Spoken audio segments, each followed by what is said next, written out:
L'homme est capable déjà d'évoluer seul sans Dieu. Je veux dire quelque chose qui peut peut-être choquer certains, mais je le dis quand même. Et c'est un homme très puissant, très intelligent, il a le pouvoir, mais lorsqu'on vérifie de plus près, c'est pas un chrétien. Lorsqu'on parle de Dieu, qu'est-ce qui vous vient à l'esprit?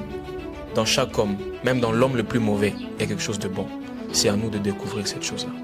Je vois le commencement de l'existence et de la vie humaine. Ça, c'est à moi, ça m'appartient. Mais pour la voir, je dois aller chercher ça. Parce que vous devez savoir que l'esprit de l'homme ne se développe pas seulement avec Dieu. Selon vous, qui connaît comment doit fonctionner véritablement un téléphone? C'est lui qui l'a fabriqué. C'est lui qui l'a fabriqué, le concepteur. Qu'est-ce qui vous a poussé de dire que l'homme peut vivre seul sans Dieu? L'ignorance est notre pire ennemi. La connaissance, notre meilleur ami. Les premières places sont réservées aux puissants.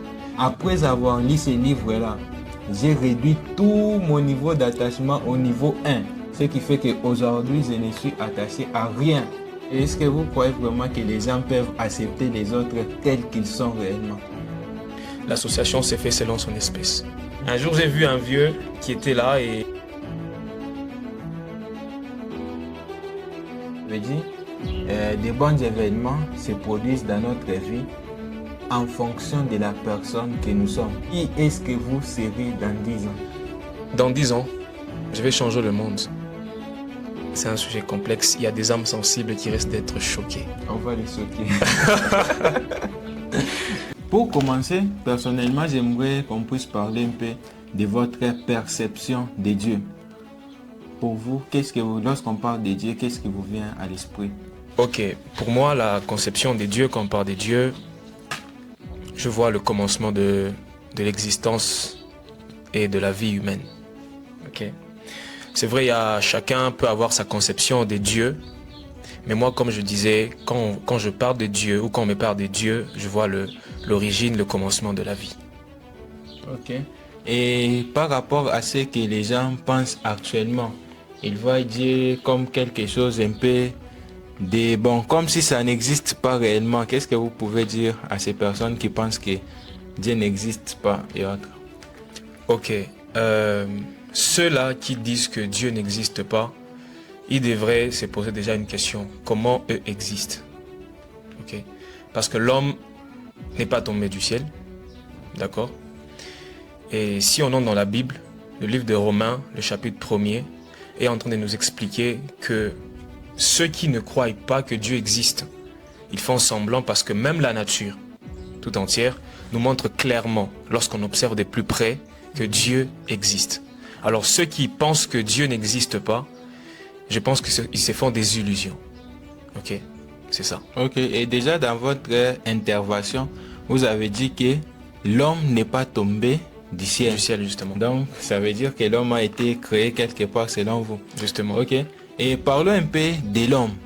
Lorsqu'on parle de l'homme, qu'est-ce qui vous vient à l'esprit? Moi, quand on parle de l'homme, ce qui me vient à l'esprit, c'est un être à part entière. L'homme est la seule créature qui est différente de toute la création. Voilà. Moi, quand je parle de l'homme, je vois un être intelligent, avec un bon sens, et capable de faire ce que les autres créatures ou ce que la création ne peut faire. Voilà. Okay.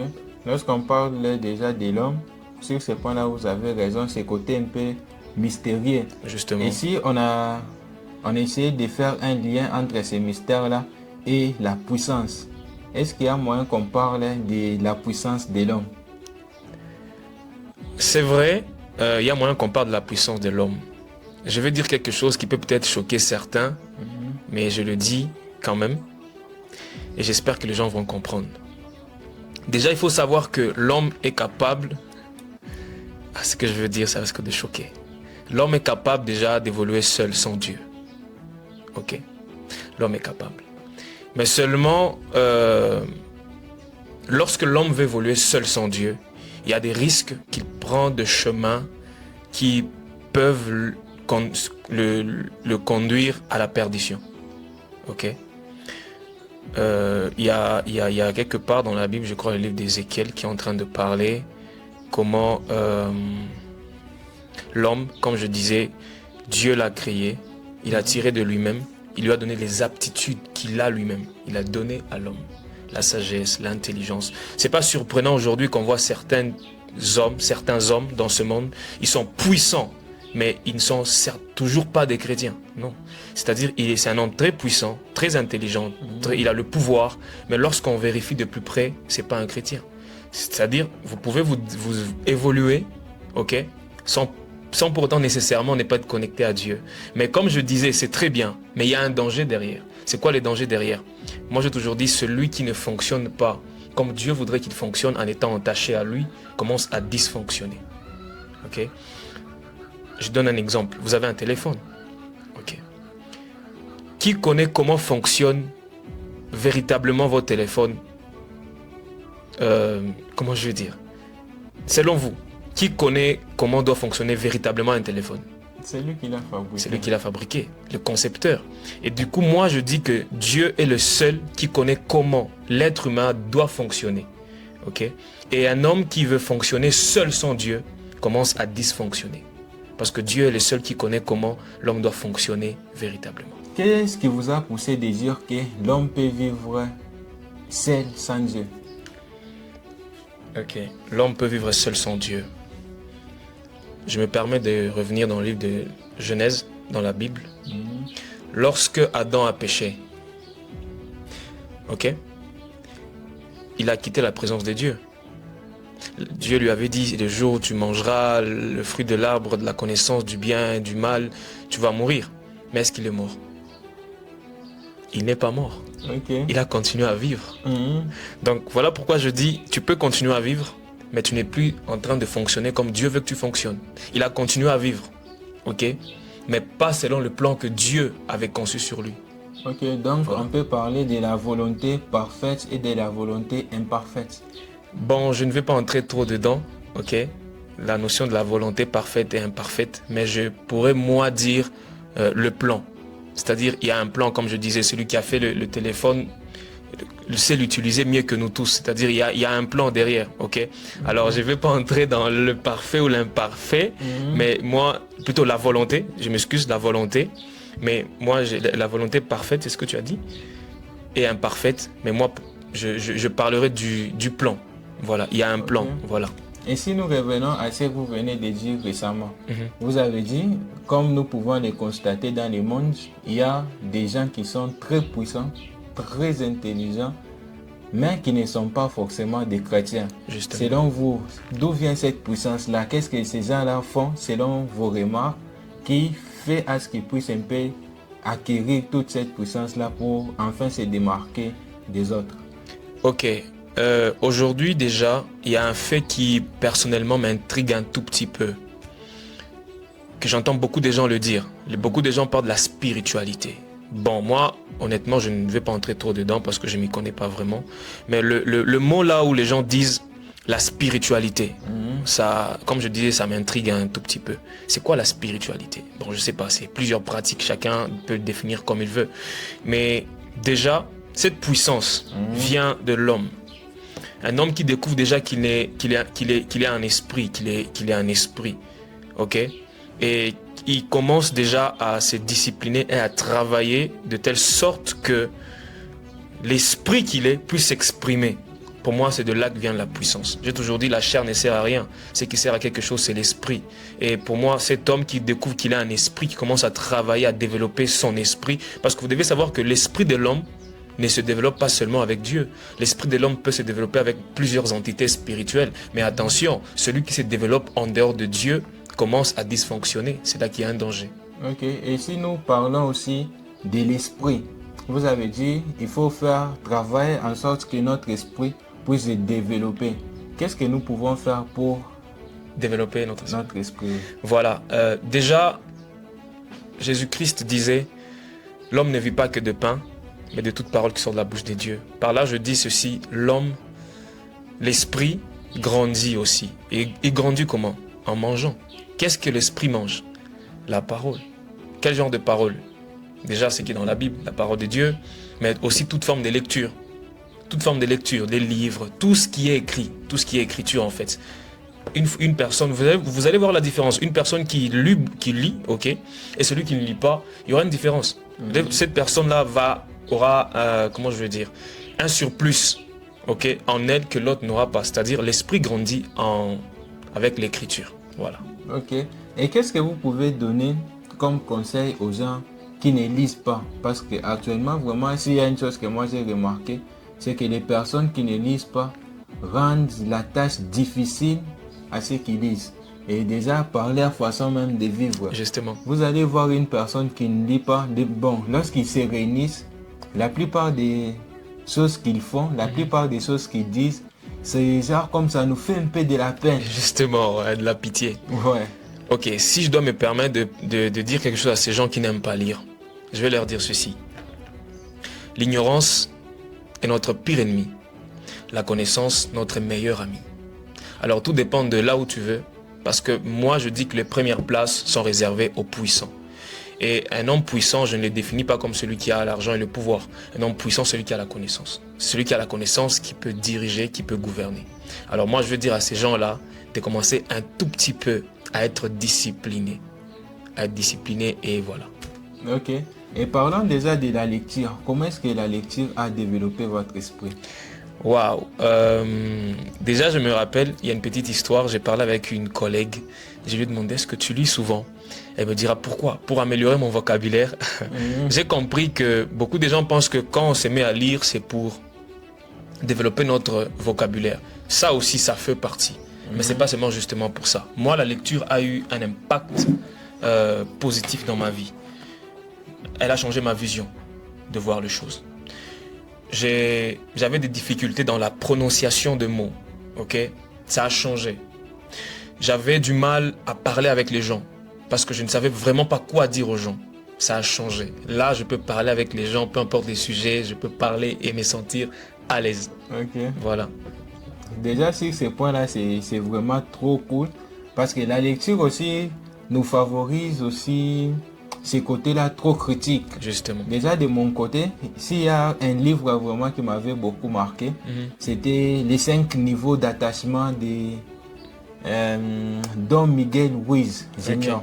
Et dans ce livre-là, il avait parlé des niveaux d'attachement, des premiers niveaux, deuxième niveau, jusqu'au 5e niveau. Okay. Après avoir lu ce livre-là, j'ai réduit tout mon niveau d'attachement au niveau 1. Okay. J'étais attaché au football, au 5e niveau, le fanatisme. Okay. J'ai réduit ça au niveau 1. Ce qui fait qu'aujourd'hui, je ne suis attaché à rien. Les gens peuvent parler là-bas de football. Non, c'est le tel joueur qui a fait ça. Moi, je suis là, je suis calme. Donc, qui ait match de Real, match de Barça, ça... Donc, ça ne m'affecte pas émotionnellement. Okay. Donc, c'est la lecture qui m'a facilité un peu de bien vivre, disons. Justement. Parce que les gens qui sont attachés, ils souffrent beaucoup. Ouais, c'est ça. Okay. Et actuellement, tu es attaché à quoi? Bon, ça vraiment, ça fait réfléchir honnêtement. Okay. Ça fait réfléchir. Okay. Et parlons un peu de votre entourage. Comment est-ce que vous décidez de vous entourer? Comment je décide de m'entourer? Déjà, moi, j'aimerais commencer par comment d'abord je fonctionne. Et comment je vois, selon moi, comment les choses doivent fonctionner. Je donne un exemple, je fonctionne comme, vous voyez, l'avocat. Elle comporte 3 parties. Il y a la partie extérieure qu'on appelle communément, je crois, les écorces, c'est ça?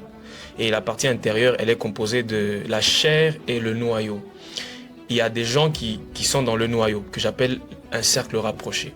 Et dans mon cercle rapproché, si je ne dois parler que de ça, je ne laisse venir que les personnes qui ont un même état d'esprit que moi. Okay? C'est-à-dire une personne qui me comprend et qui m'accepte tel que je suis. C'est ça. C'est comme ça que je laisse les gens m'approcher. Ok. Est-ce que vous croyez vraiment que les gens peuvent accepter les autres tels qu'ils sont réellement? Les exceptions n'en manquent pas. Il y a ceux qui nous acceptent tels qu'on est. Il y a ceux qui, au bout d'un moment, ne veulent pas nous accepter tels qu'on est. Pourquoi? Parce que ils ont des préjugés, ils ont leur façon de voir, ils ont leur monde à eux. Bon, je ne juge pas ça. Mais je crois que les personnes peuvent nous accepter tels que nous sommes. Ok. Et si on ajoutait aussi les énergies dans nos relations? Ok.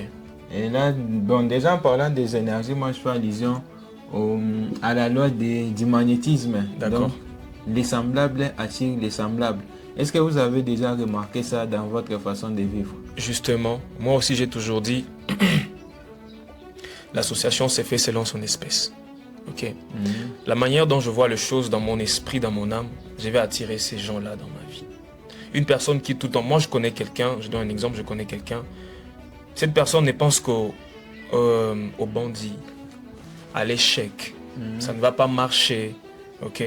Et j'ai vu cette personne attirer dans sa vie ces genres de choses et ces genres de personnes. Et voilà pourquoi je dis qu'il est important de savoir changer aussi sa façon de penser. Une personne qui pense aux choses positives, j'en suis les résultats. J'attire dans ma vie les personnes positives, les personnes qui sont là où je suis en train d'aller ou que j'ai envie d'aller. Et je crois vraiment que l'association aussi, comme je disais, c'est fait selon son espèce. Donc si j'ai besoin d'être une personne positive, plein d'énergie, je vais attirer dans ma vie ces personnes-là. Sur ce point-là, on devrait parler aussi du pouvoir de la pensée. Parce qu'à partir de ça, ce sont même nos pensées qui font à ce que nous puissions attirer aussi certaines personnes. C'est ça? Oui, parce que l'homme est les résultats de sa pensée. Et la pensée la plus puissante. Et pour les gens qui sont en train de galérer à attirer certains événements dans leur vie, des gens qui galèrent à trouver une partenaire de vie, un partenaire de vie, des gens qui galèrent pour attirer un très bon boulot, les gens qui galèrent dans leur famille, qu'est-ce que vous pouvez dire en fonction de leur pensée? D'échanger tout simplement leur façon de penser. Et nos pensées sont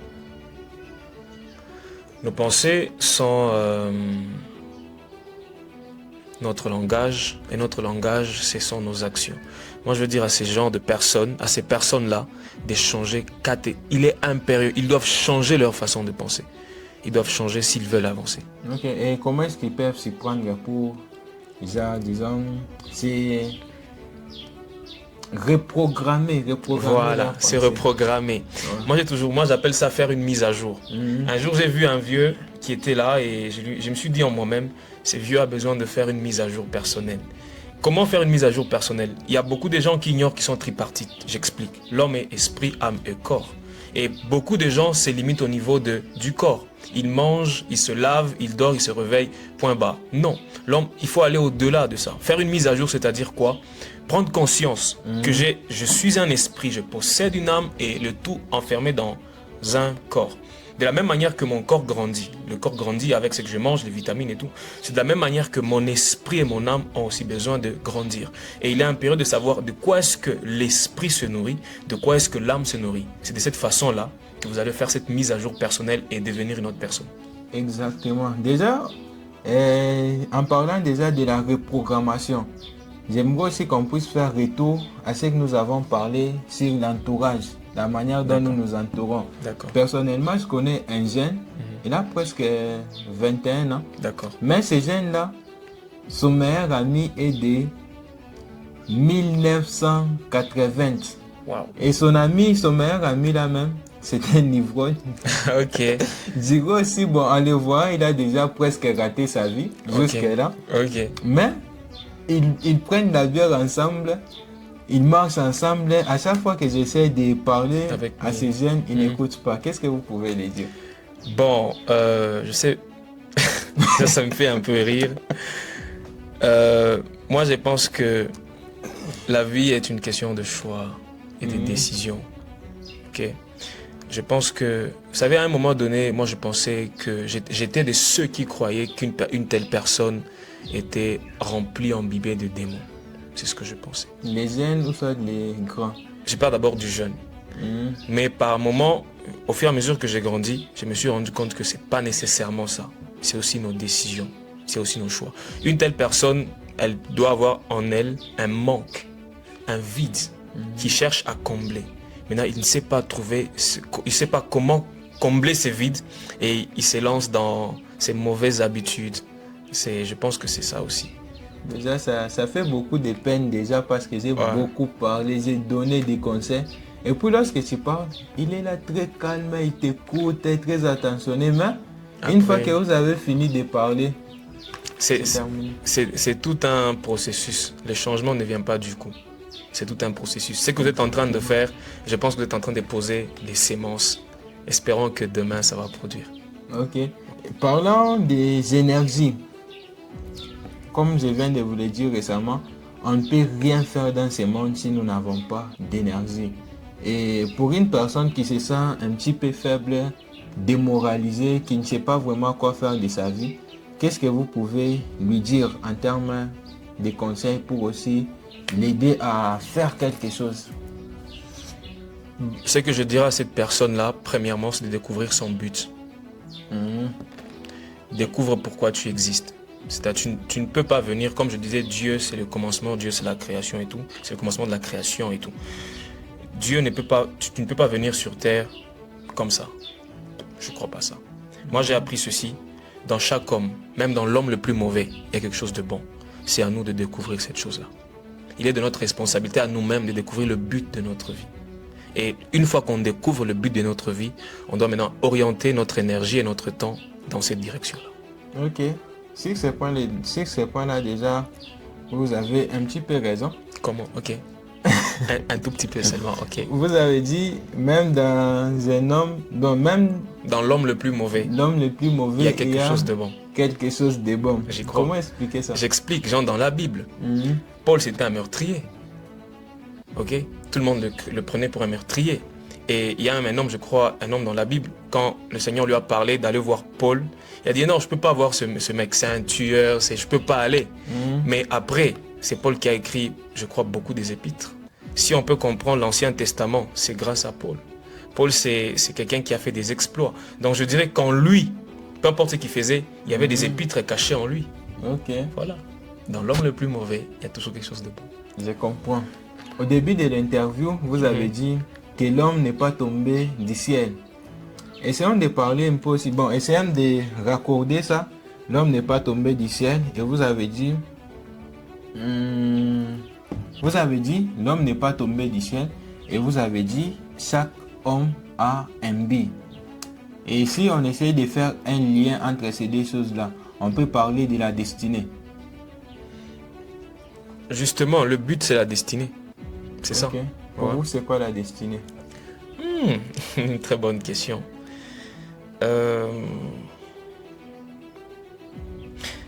Pour moi, la destinée, c'est l'accomplissement de son but. C'est ça la destinée pour moi. Ok. Voilà. Et par rapport aux idées, pour dire que tout est déjà tracé, on peut aussi attribuer ces idées-là à votre explication.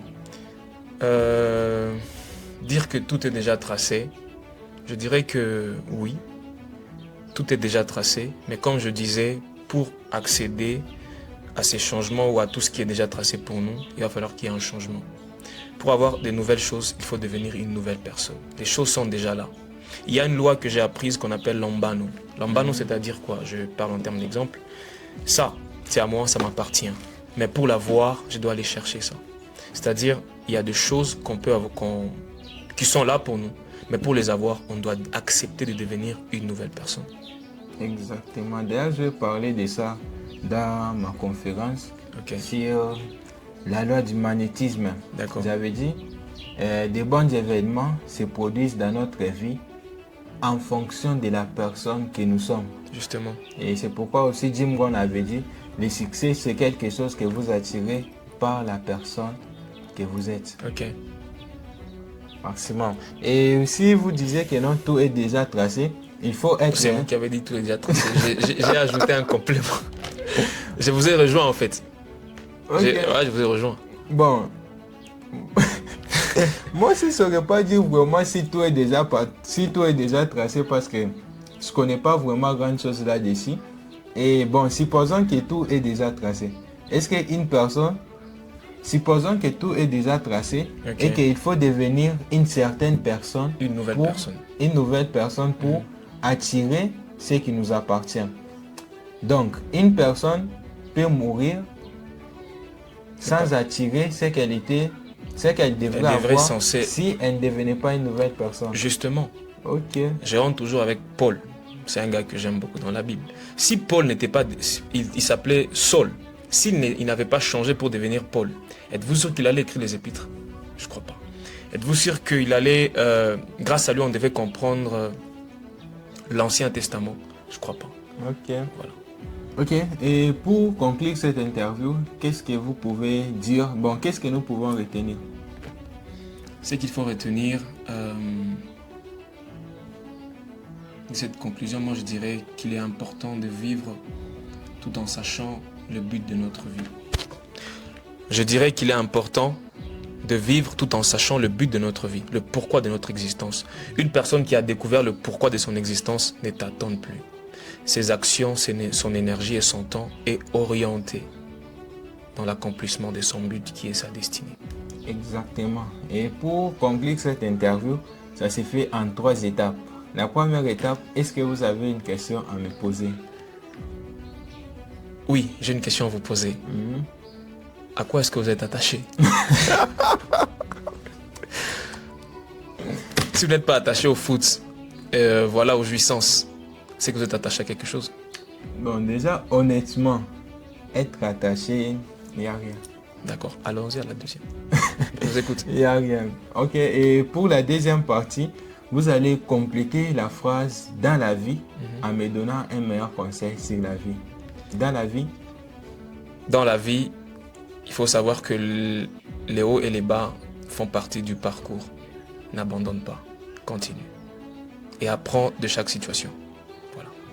Ok. Et la troisième étape consiste maintenant à me parler de votre vision dans 10 ans. Où est-ce que vous vous voyez dans 10 ans? Qu'est-ce que vous allez accomplir? Qu'est-ce que vous aurez? Qui est-ce que vous serez dans 10 ans? Dans 10 ans, je vais changer le monde. Je vais impacter la nouvelle génération. Parce que mon cœur bat pour la jeunesse. Et je crois que dans 10 ans, je vais changer le monde. Ok, en tout cas, merci beaucoup. Merci à vous. Comme vous le savez, c'était Axel Bim. Ce que vous voulez que les hommes fassent pour vous, faites-les demain pour eux. Pourquoi? Parce que ça, c'est la règle d'or. Merci. Merci, c'est un plaisir. Merci.